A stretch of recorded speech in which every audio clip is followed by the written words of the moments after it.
Hi, I'm Amy Karanik here at Polyform Studio, and I want to show you how I made this faux wood grain.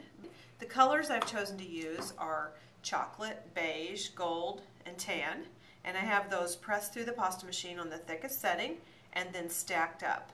Now I stack them so that opposite colors are next to each other. I feel like it gives more pop when it's reduced down to a fine wood grain tone. If you really think about the colors and make sure that you've got them strategically placed so that they complement each other. I've got those layered up, and the first thing I'm going to do is really apply quite a bit of pressure with my acrylic roller and just start smushing this thing out. So that's probably half as thin as it was. Then I want to take a straight blade, and here's a good straight blade here. I'm using one with no handles for this because I want to cut standing up on the edge. And I'm just going to cut this in half long ways and then restack it. Now roll again. And I love techniques like this because they're very sort of random. They're not so precise as maybe some of the caning techniques.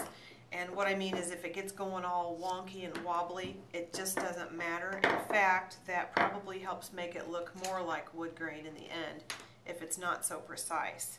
I cut that in half, and I'm going to go again. Okay, now this time I'm going to cut in half diagonally. Then I'm going to reposition these on top of each other like so. And the reason I'm doing that is to get more dimension to my wood grain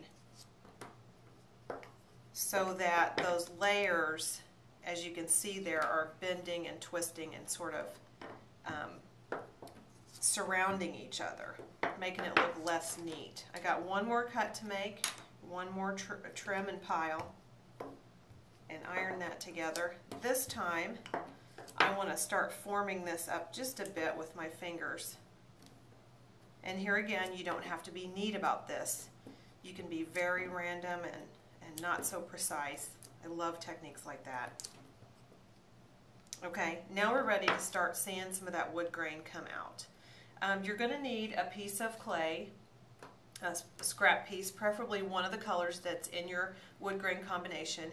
I run this through the pasta machine on the thickest setting and set that aside, but keep it handy. And we're just going to start taking slices off of this wood grain pile, about 1/8 of an inch thick. Then I'm going to lay these on my scrap clay, like so.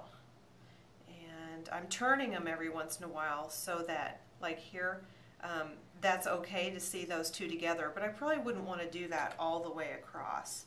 So I'm kind of turning the pieces one way and then the other. Now you want to keep going until this is completely covered. And then I'm going to press, if this was all done all the way through, then I'd be ready to press that through the pasta machine on the thickest setting. And so then what I have is a piece like this.